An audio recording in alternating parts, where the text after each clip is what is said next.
Everyone, so finally आपके जोसा counselling round 1 का जो रिजल्ट है वो आपके ऑफिशियल वेबसाइट पर रिलीज कर दिया गया। अब इसके बाद आपके ऑनलाइन रिपोर्टिंग कैसे करना है, किसको ऑनलाइन रिपोर्टिंग करना है, अगर आपके लेट से सीट मिल गया है तो क्या करना है, और लेट से आपको सीट नहीं मिला है तो क्या करना है, सब कुछ डिटेल में बात करेंगे। लास्ट डेट क्या है, पेमेंट किसको करना है, किसको नहीं करना है, कितना पेमेंट करना है, डॉक्यूमेंट कौन सा अपलोड करना है, और सबसे इंपॉर्टेंट बात, अगर इसमें एक भी गलती हुआ तो डेफिनेटली आपका सीट कैंसिल हो जाएगा। वीडियो को लास्ट तक जरूर देखिएगा। ओके, स्टार्ट करते हैं वन बाय वन। सब कुछ मैं करके दिखाऊंगा स्टेप बाय स्टेप। पूरा वीडियो देख के ही आप आराम से करिएगा।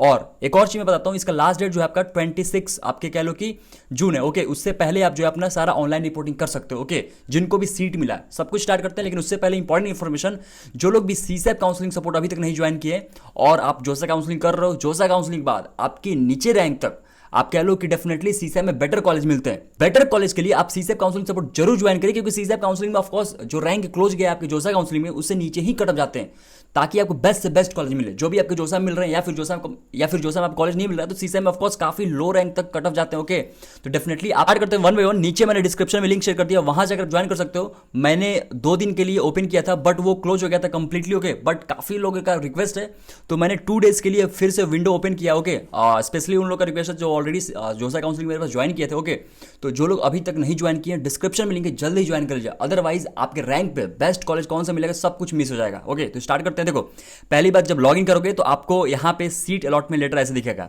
यहाँ पे न्यू करके दिखेगा। ठीक है, तो कुछ नहीं करना है, इस पे क्लिक करना है। इस पे जैसे ही आप क्लिक करोगे ना, आप जैसे ही इस पे क्लिक करोगे आपको शो करेगा राउंड वन में आपको कौन सा सीट मिला। ठीक है, यहाँ पे आपके जो भी राउंड 1 होगा वो मेंशन होगा, चॉइस नंबर कौन सा मिला और कौन सा सीट मिला। ठीक है, एकेडमिक प्रोग्राम सब कुछ मेंशन होगा। बट बहुत सारे लोग को ऐसा हो सकता है कि अलॉटेड कैटेगरी में उनको शो कर रहा होगा भाई आपको ओपन से मिला। ठीक है, इंस्पाइट ऑफ ओबीसी एनसीएल या फिर जनरल ईडब्ल्यूएस, तो उससे घबराने की कोई जरूरत नहीं है। आपका रैंक जनरल में बेटर है और जनरल से ही अलॉटमेंट हो जा रहा है, इसलिए आपको जनरल से सीट मिल गया। ओके, बट जब जनरल सीट नहीं मिलता है तो उनको आपके कैटेगरी से सीट दिया जाता है। ओके, तो इसमें घबराने वाली कोई बात नहीं है, बहुत सारे लोगों की मेजर डाउट होता है। ठीक है, तो आप जो इसको देख लो। ओके, अब इसमें जैसे ही इस पे सीट अलॉटमेंट रिजल्ट पे आप क्लिक करोगे तो आपको ये दिख रहा है। ठीक है, अब इसके बाद देखो 4 स्टेप है, 1 2 3 4, ये चारों कंप्लीट करना है। अगर चारों कंप्लीट नहीं करोगे तो आपके ऑनलाइन रिपोर्टिंग स्टार्ट ही नहीं होगा। अगर आपको सीट मिला है तो ऑनलाइन रिपोर्टिंग करेंगे तभी आप नेक्स्ट राउंड में जा सकते हैं। अगर ऑनलाइन रिपोर्टिंग ये चारों स्टेप कंप्लीट नहीं करेंगे तो आपका सीट कैंसिल हो जाएगा और आप आने वाले राउंड से काउंसलिंग से बाहर हो जाओगे कंप्लीटली। समझ में?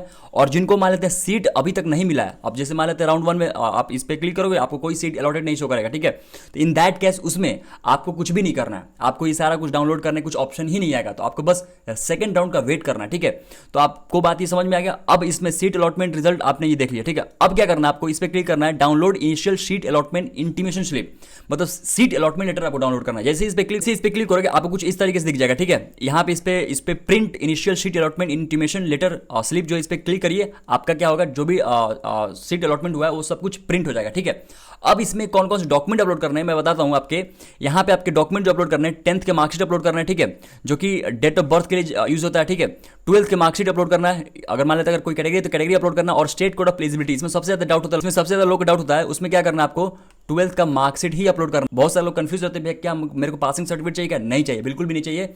तो आपको 12th का मार्कशीट दोनों में अपलोड करना है सेम।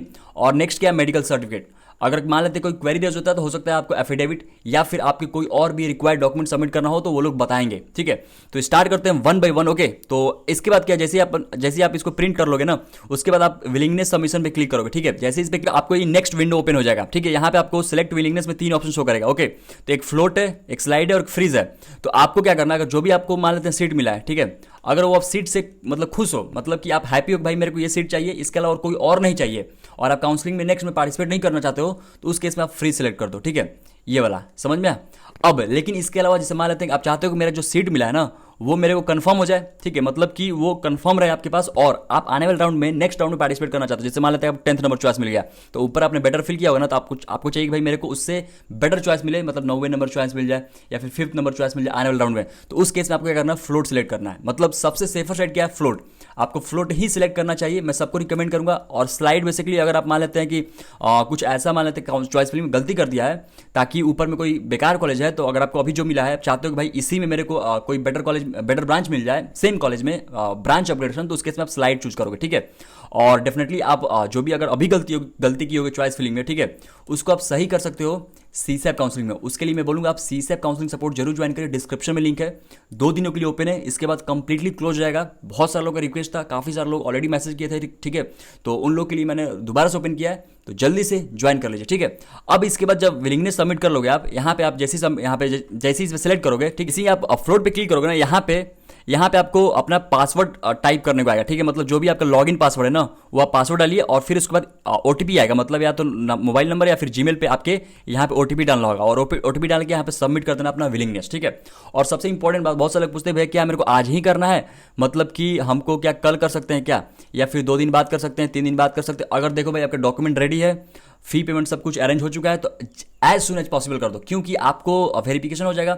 जब वेरिफिकेशन हो जाएगा तो आपको कंफर्म हो जाएगा भाई आपका सीट कंफर्म हो गया। अगर मान लो जितना ज़्यादा लेट करोगे उतना ही ज़्यादा आपके लिए प्रॉब्लम होगा। क्यों मैं बोल रहा हूँ, क्योंकि मान लेते हैं कि अगर मान लेते हैं आपने बाद में किया ऑनलाइन रिपोर्टिंग और बाद में पता चला कि अरे यार आपका डॉक्यूमेंट में कुछ गड़बड़ है, तो आपके पास टाइम कम रहेगा। अभी आप 1-2 दिन 2-3 दिन 3-4 दिन में कर लोगे तो आपके पास एम्पल अमाउंट ऑफ टाइम, कम से कम 10 दिन टाइम रहेगा, ठीक है, ताकि आप डॉक्यूमेंट कोई भी फिर से बनवा पाओ। समझ में, अगर क्वेरी रेज होता है तो मैं बोलूंगा 2 से 3 दिन के अंदर अपना ऑनलाइन रिपोर्टिंग कर लीजिए। कोई भी दिक्कत है कमेंट करिए, ओके। और मैं जरूर बोलूंगा काउंसलिंग सपोर्ट ज्वाइन कर लीजिए, ताकि उसमें आप अपने डायरेक्ट मेरे को जो सवाल पूछ लो, ठीक है, डाउट, ओके। अब जैसे ही विलिंगनेस सबमिट करोगे, और इसमें ये क्या है कि आपके जैसे ही 1 by 1 स्टेप कंप्लीट करोगे तभी नेक्स्ट वाला ओपन होगा, ठीक है। अब इसके बाद क्या करना, अपलोड करना डॉक्यूमेंट, ठीक है, कर दोगे। आपको यहाँ पे शो करेगा कि भाई आपने जो फ्लोट सेलेक्ट कर लिया, जो भी टाइमिंग होगा और जिस डेट को आप यहाँ पे मेंशन किए होगे, सारा कुछ जिस डेट को आपने सबमिट किया, मतलब आज की डेट का, वो यहाँ पे शो करने लगेगा। नेक्स्ट बात करेंगे डॉक्यूमेंट, ठीक है। डॉक्यूमेंट कौन कौन सा अपलोड करना है, ऑफकोर्स आपको पहला 10th का मार्कशीट अपलोड करना है as a date of birth, ठीक है। दूसरे में आपको 12th का मार्कशीट अपलोड करना है। तीसरा आपका कैटेगरी सर्टिफिकेट है तो कैटेगरी जरूरत पड़ेगा। चौथा आपका जिसे मान लेते हैं स्टेट कोड ऑफ एलिजिबिलिटी, उसमें भी आपके 12th के मार्कशीट ही सबमिट करना है। आपको कहीं भी पासिंग सर्टिफिकेट की जरूरत नहीं है। ये आपके यूट्यूब पे कुछ लोग जो है ज़्यादा ज्ञान देते हैं, वो बोलते हैं पासिंग सर्टिफिकेट चाहिए, नहीं चाहिए, बिल्कुल नहीं चाहिए, जरूरत ही नहीं है भाई। 12th का मार्कशीट ही अपलोड करना, मतलब 2 जगह आपको 12th का मार्कशीट अपलोड करना, समझ में आया।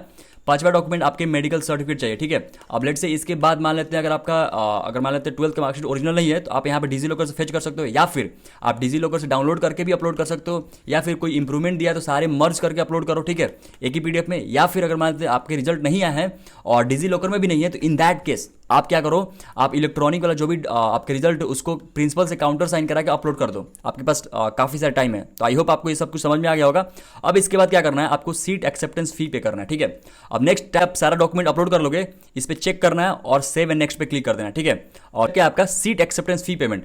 अब इसमें जो है फी पेमेंट करना है, तो आपको यहाँ पे जो भी मान लेते हैं, ये फिलहाल जो है आपके फी रिफंड के लिए है, ठीक है, फी रिफंड के लिए, मतलब कि आपके जब रिफंड आएगा, जब एलिजिबल होगे तो इसी अकाउंट में आएगा। अब पेमेंट जो है किसी और अकाउंट से भी कर सकते हो। यहाँ पर रिफंड डिटेल अपना अकाउंट भी डाल सकते हो, पेरेंट्स का भी डाल सकते हो, सिस्टर का भी डाल सकते हो, मदर का भी डाल सकते हो, कोई किसी का भी डाल सकते हो अपने फैमिली में, ठीक है, कोई दिक्कत वाली बात नहीं है। पेमेंट किसी से भी करा सकते हो, साइबर कैफे से, किसी और से भी करा सकते हो, कोई दिक्कत नहीं है, समझ में आया। तो यहाँ पे अकाउंट होल्डर नेम, यहाँ पे account number, confirm account number, bank name, IFSC code, और यहाँ पे आपको सिलेक्ट करना है क्या, आपको कैंसिल चेक या फिर पासबुक या फिर स्क्रीनशॉट ऑफ ऑनलाइन डिटेल, जहाँ पे मेंशन होगा सारा कुछ डिटेल अकाउंट का, ठीक है। तो यहाँ पे सबमिट करके क्या करिए, आपको इसको सबमिट कर दे, ठीक है। तो फाइनल स्टेप, आई होप आपको सब कुछ समझ में आ गया होगा।